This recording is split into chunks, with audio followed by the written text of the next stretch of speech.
Sí, perfecto. Perfecto. Bien.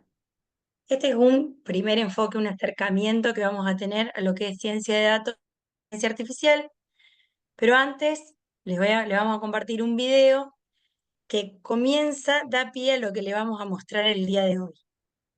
Ustedes me van a decir si se escucha o no.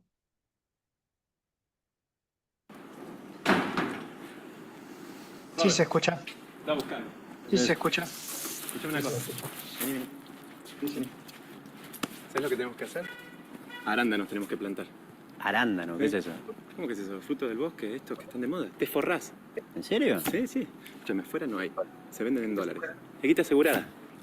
¿Y qué hay que hacer? Bueno, mirá, tendríamos que entrar los dos con 50 lucas. 50 lucas. Sí, es sí, un sí. montón. No, pero pensá que al año lo duplicamos y al otro lo triplicamos. Epa. Triplicamos. Sí, sí. A menos que granice. En ese caso, salimos hechos. ¿Salimos hechos o perdemos plata? No. Salimos hechos. A lo sumo perdemos unas moneditas. Con esto despegamos. Haceme caso, despegamos. Déjamelo pensar. Bueno, pero... Bien, esta es una publicidad de autos, pero lo que buscamos de esta publicidad es encontrar esa buena pregunta que a nosotros nos permita tomar una buena decisión. Cuando nosotros trabajamos en ciencia de datos o en artificial, siempre lo importante es no aplicar el modelo nos dé el mejor resultado, sino que el modelo resuelva la pregunta que el cliente quiere. Por eso, en ese análisis del negocio, encontrar qué es lo que quiere resolver el cliente para después aplicar el mejor modelo. Nosotros pusimos ciclo de vida de ciencia de datos, pero en realidad hace como ciclo de vida de un proyecto de datos. Como les dije antes, había recién en la publicidad que vimos, era una persona que entendía el negocio, que sabía todo lo que podía pasar y había otro que se estaba empapando. Bueno, lo importante es primero entender el negocio y qué es lo que buscamos solucionar con datos.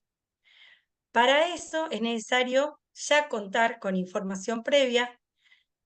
Recuerden que hoy solo tenemos los datasets de transacción que antiguamente se usaban, sino tenemos información desde WhatsApp, correos electrónicos, imágenes.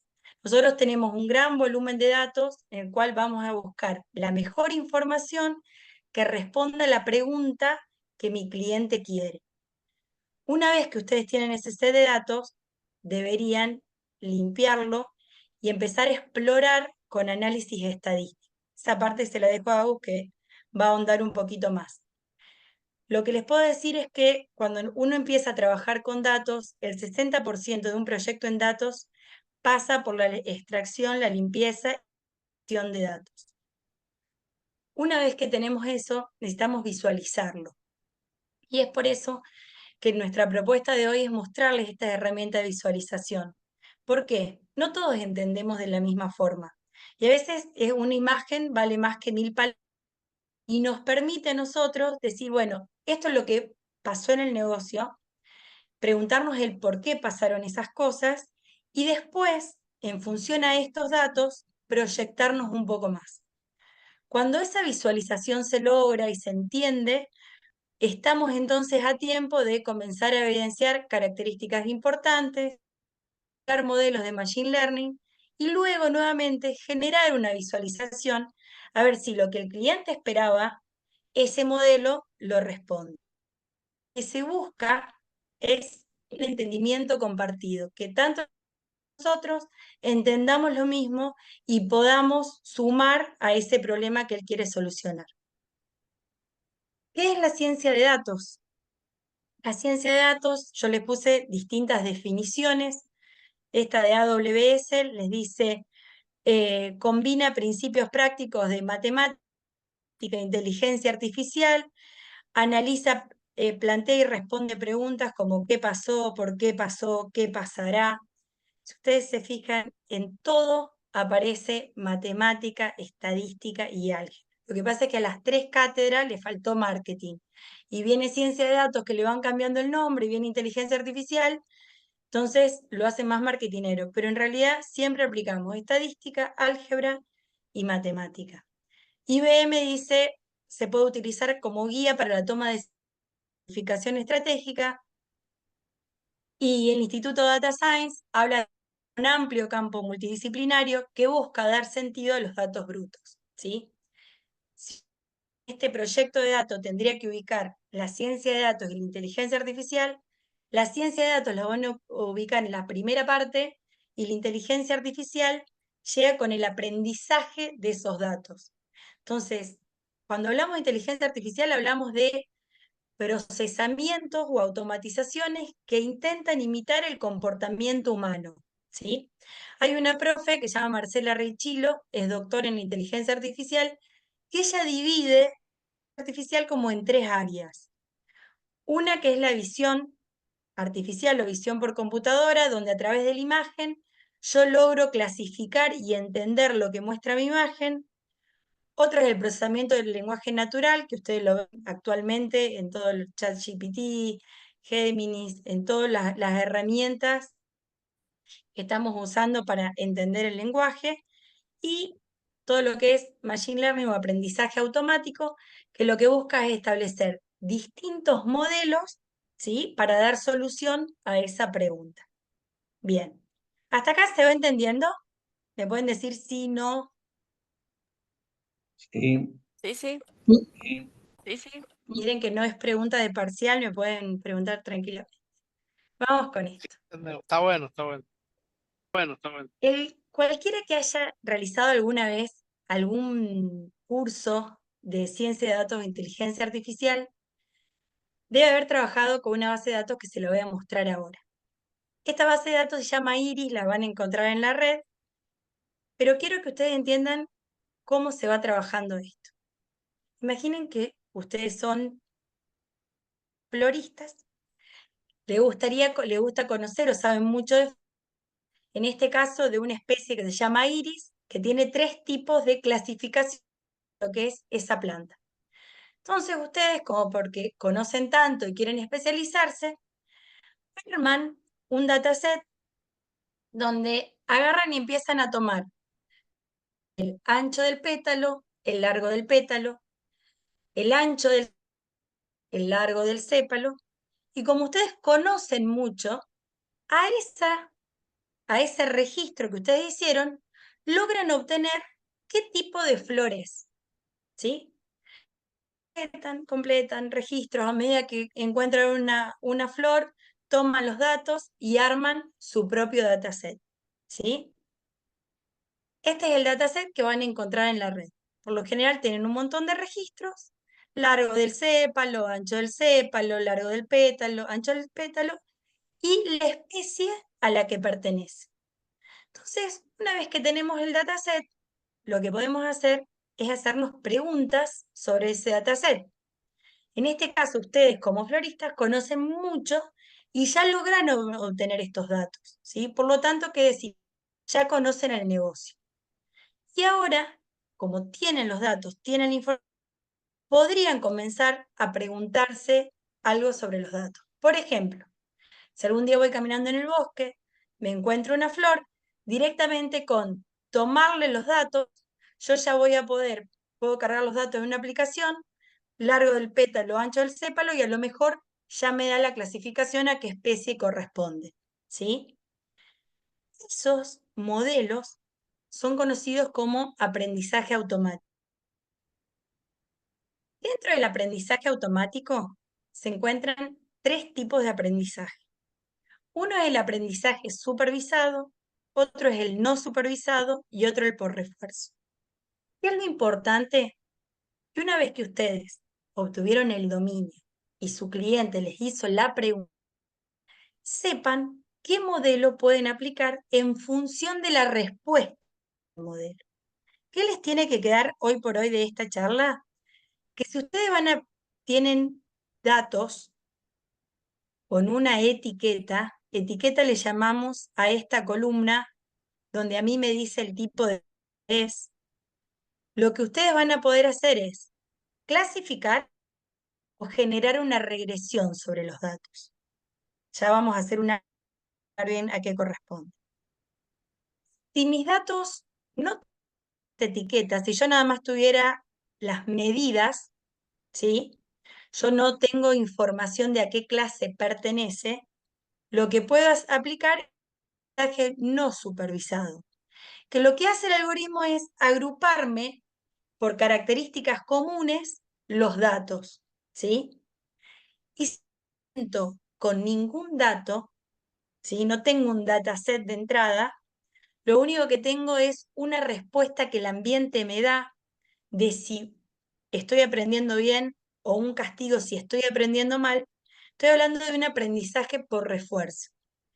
Dentro del aprendizaje por refuerzo, todos los algoritmos que van a ver se corresponden, se utilizan para navegación de robot o para procesos de optimización, como por ejemplo optimizar el inventario de una empresa, ¿sí? Optimizar el camino más corto. Los que estudiaron alguna vez ingeniería, investigación operativa, saben que hay técnicas para encontrar el camino, la distancia más corta, ¿sí? Que por lo general termina siendo en línea recta, pero si yo no puedo utilizar eso, estos tipos de algoritmos me permiten encontrar el mejor camino a un punto B, ¿sí? Vamos de nuevo con mis datos. Si yo les pregunto a ustedes qué tipo de dato es el largo del cépalo, usted numérico, ¿sí? Si yo le pregunto qué tipo de dato es la especie, ustedes me van a decir categórico es un texto, ¿sí? Cuando mi tipo de dato es una categoría, yo voy a poder clasificar los datos, ¿sí? ¿Y qué tipo de voy a poder resolver con esa clasificación? Yo lo que voy a poder resolver es qué tipo de flor es la que acabo de encontrar, ¿sí? Vamos a otro ejemplo. Imagínense que ustedes tienen una base de datos de personas que ingresan a un negocio, preguntan por un determinado producto y tienen una columna donde les dice si compró o no compró por la consulta que realizó. Esa columna para ustedes va a ser la etiqueta que les va a permitir clasificar a sus clientes si compra o no compra. Pero no termina ahí lo que le ofrece el algoritmo. En ese tipo de algoritmo ustedes reciben más información, porque les va a decir, les va a establecer una cierta regla del perfil de la persona que compró ese producto, ¿sí? ¿Qué pasa? Si mi etiqueta fuera un número, ¿sí? Lo que yo voy a poder hacer es una regresión. Entonces, la pregunta que responde este tipo de algoritmo, por ejemplo, cuánto va a costar un producto, si estamos en marzo, en mayo, ¿sí? ¿Cuánto puede salir de una casa de tantas habitaciones en junio, ¿sí? ¿Por qué? Porque mi etiqueta es una variable numérica. Los algoritmos de aprendizaje supervisados, yo los debería validar. Tengo la opción de validarlos, ¿por qué?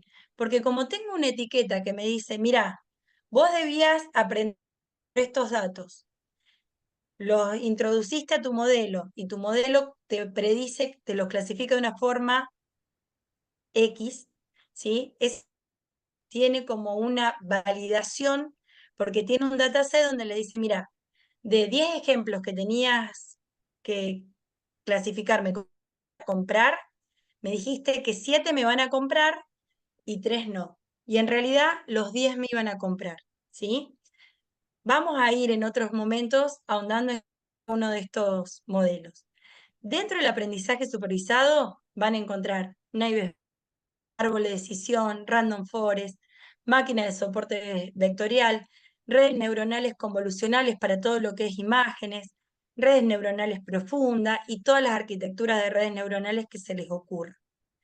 El no supervisado, que yo les contaba, etiqueta que teníamos antes, no la van a tener más. Por lo tanto, lo que hace el algoritmo es analizar todas estas columnas y ver qué tan agrupadas están esas flores, hace grupo y tienen lo que es camins, análisis principales, reglas de asociación y redes neuronales. Y lo que logran es agrupar datos.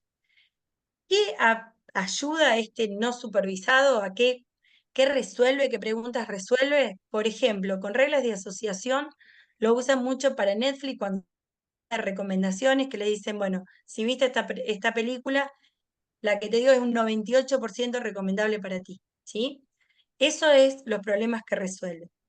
Luego, el aprendizaje por refuerzo, van a encontrar todo lo que es búsquedas con información, sin información. Dentro de búsquedas con información están lo que se llama algoritmos y Q-Learning, que se utiliza también para navegación de robots. La idea en este año con el Test de Data es ir profundizando en estos modelos, chicos. Ahora paso a Agus, no sé si querés compartir. Agus. Como quieras, Rebe, si quieres puedes compartir vos y sin, Rebe, si quieres puedes compartir vos y te voy diciendo. Dale, y te voy dale, diciendo. perfecto. Bien. Bueno, entonces ahora vamos a empezar a hablar en esta Entonces segunda ahora vamos a parte. empezar a hablar en esta segunda parte. Me escucho como repetida, no sé si ustedes también Como escuchan así. repetida. A ver, ahora Aus. Paraos. Te escucho repetida a vos, Sari. Ya vos, Sari. Sí. Sí. A lo Bueno, puedo mejor lo vas a compartir tener que yo, si no. compartir vos. Entonces, en esta segunda parte de la charla vamos a hablar un poco de esto de comunicar los resultados. ¿Sí? Nosotros ya venimos trabajando con ciertos datos, como dijo Rebel, ya nos conectamos a los datos, pudimos procesarlos, los analizamos y a partir de acá, bueno, ya llegamos a algunas conclusiones. Y estas conclusiones es importante comunicarlas. ¿Por qué? Porque todo este proceso que realizamos va a estar dirigido a alguien, va a responder a preguntas. ¿Sí? Entonces, una forma de culminarlo es justamente, bueno, compartiendo las conclusiones. A partir de acá podemos hablar de dos tipos de resultados. Quizás realizamos esta exploración de los datos, ¿no? Esto es lo que llamamos EDA, en donde nos conectamos a nuestra base de datos, realizamos algunos procesos de limpieza y ahí empezamos en este análisis más exploratorio a descubrir ciertas tendencias en los datos, ciertos patrones. ¿Sí? Logramos hacer este análisis un poco más descriptivo de los datos que tenemos. Empezamos a establecer algunas relaciones y a partir de ahí, bueno, ya podemos comunicar a través de un informe la información que obtenemos de los datos. Otra forma u otro tipo de dato al cual podemos compartir estos resultados es, por ejemplo, bueno, las distintas salidas de un modelo, ¿sí? Hemos entrenado un modelo y, bueno, ya nos da distintas salidas, nos da distintos datos y vamos a empezar a compartirlos para que, por ejemplo, el cliente pueda utilizarlos en su día a día, ¿sí? Dependiendo, como dijimos antes, cuál es el objetivo de todo este proceso que realizamos. Entonces acá sale este tema de storytelling, ¿no? Esta manera de comunicar los datos de forma llamativa, de forma interesante. ¿Y qué estamos comunicando? Bueno, nuevamente estamos comunicando datos, pero no cualquier tipo de datos. No son datos en bruto o datos que no sabemos bien su significado, sino que en realidad es un dato que, como dijimos anteriormente, sabemos que es válido porque ya está limpio, porque está procesado, porque hicimos todo un proceso detrás que nos indica que este dato que estamos presentando, que estas conclusiones a las que arribamos, son confiables, ¿sí? Son válidas, tienen un significado y que a su vez las presentamos ya contextualizadas, ¿sí? ¿Cómo? Bueno, a través de la narración, porque el objetivo principal es esta comunicación efectiva, ¿sí? Que esto que comunicamos nuevamente tenga un significado para hacia quien está dirigido. ¿Y qué utilizamos para poder realizar esta narración? Bueno, muchas veces utilizamos lo que es la visualización, ¿sí? Y es ahí donde vamos a hacer un poquito más de foco. Porque cuando hablamos de visualización y indagamos un poquito de qué papel cumple la visualización, podemos pensar en quizás en nuestro día a día, ¿no? En nuestro trabajo. Bueno, en qué documentación vemos algunos tipos de gráficos y qué papel cumplen. Y que muchas veces una visualización en realidad no es una forma distinta de representar lo mismo que estamos narrando o lo mismo que leemos, sino que es una... A ver, el objetivo de la visualización es, como dijimos antes, comunicar, ¿sí? Entonces, es una forma ya de presentar nuestros datos, no es un complemento, sino que ya tiene importancia en sí.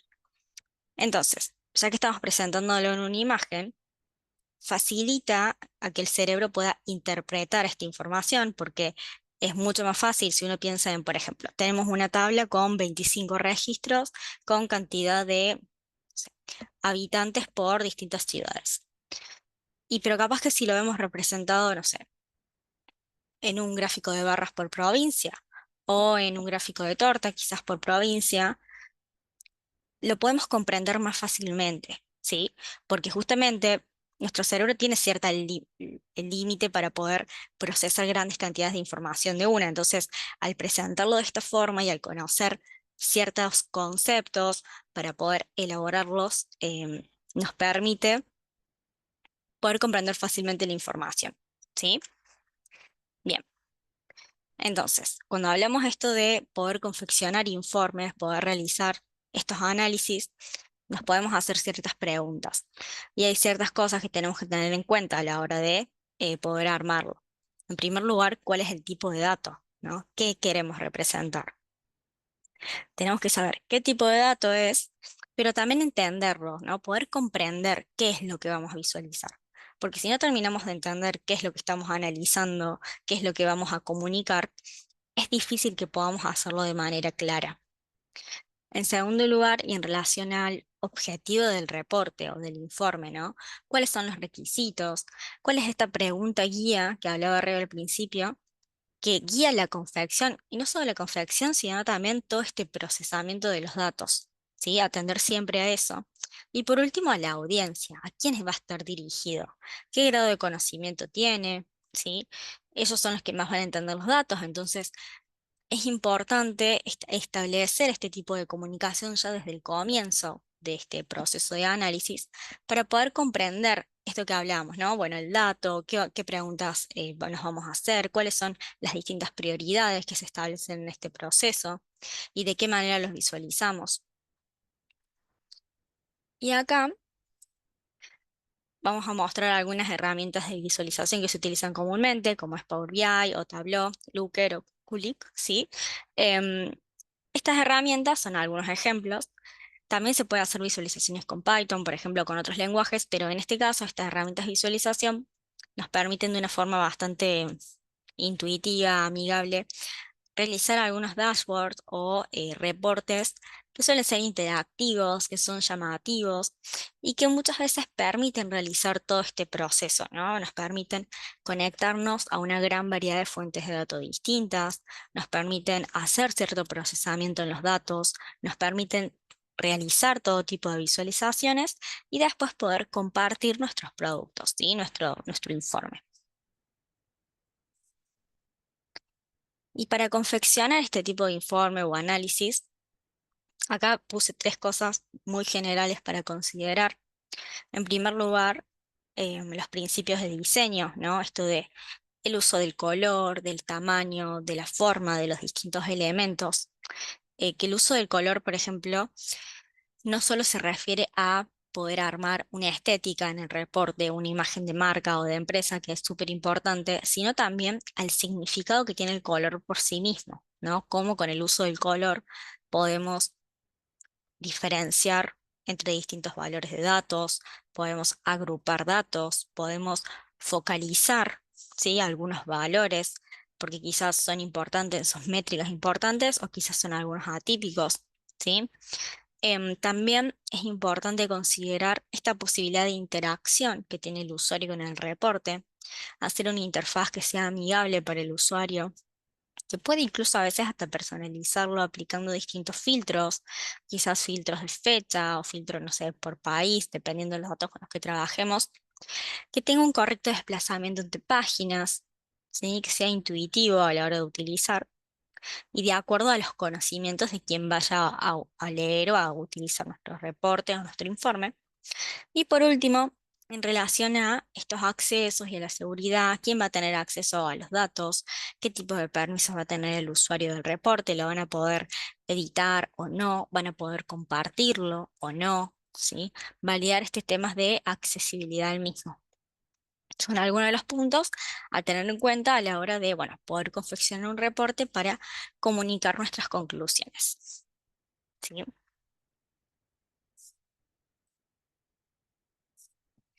Y bueno, así finalizamos la charla de hoy. No sé si alguien tiene alguna pregunta, alguna consulta, algún comentario, si alguno ya ha trabajado realizando informes.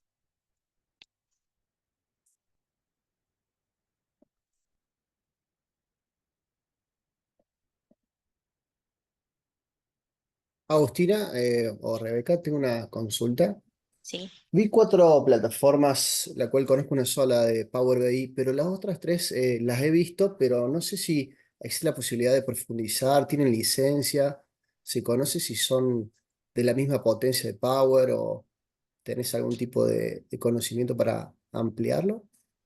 Bueno, claro que cada una de las plataformas va a tener su propio comportamiento, sus propios detalles que no vamos a ver en detalle ahora, pero sí, hablando más un poco en general, cada una de las plataformas, por ejemplo, tanto Tableau como Power BI, tienen sus versiones gratuitas, que muchas veces son más limitadas en cuanto a posibilidades de poder compartir quizás los reportes o algunas otras funcionalidades. Después tienen las versiones con licencias pagas, ¿sí? Por otro lado tenemos Looker, por ejemplo, que es de Google.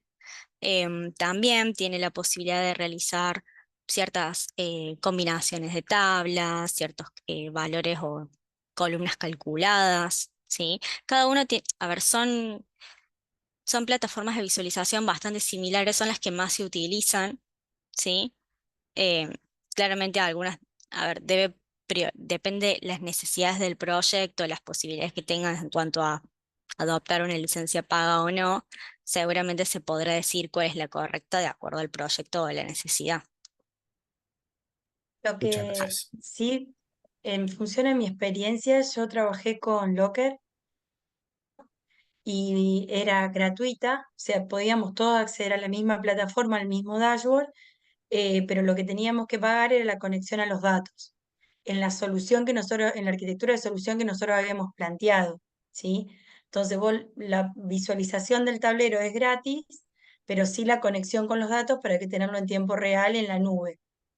Un proyecto que estamos utilizando Power BI, eh, entonces la Facu es con licencia, que un poco hoy hablábamos eso con Agus, para tener en tiempo real los datos. Bueno, Agus me comentaba de hacer unas conexiones con DIRCOE, Agus, Con Direct Query. eh, ¿Mm? exactamente. Entonces, bueno, cada una te va a ofrecer algo distinto, pero hay un costo también por atrás que debes contemplar al establecer el proyecto. Muy bien, muy amable.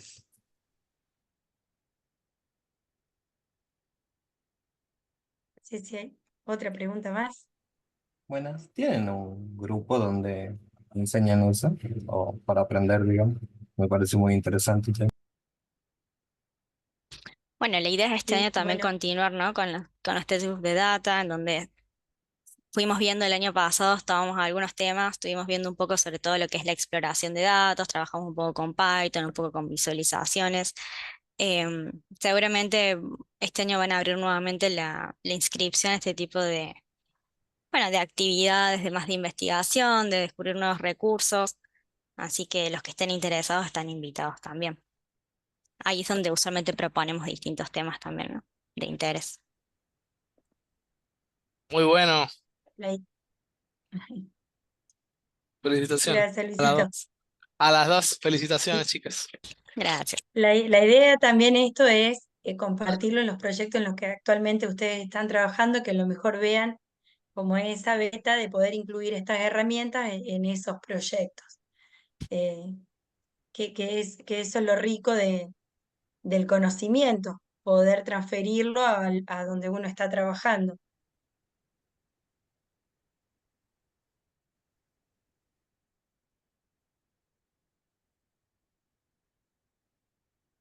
Prometemos profundizar los algoritmos, ¿no? Sí, que esa es la idea futura. Es la idea de este año. Sí, sí.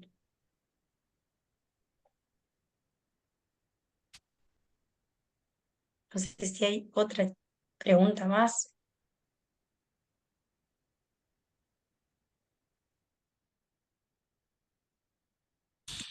Bien, Gracias a ustedes por escucharnos. gracias por venir. y por participar, chicos, con las preguntas. Muchas gracias. Muchas Gracias. gracias, chicas. Gracias. Gracias, chicas, estuvo re linda la Gracias. charla. Chao, nos vemos, Gracias. gracias. Excelente como siempre, cuídense. Chao, chao.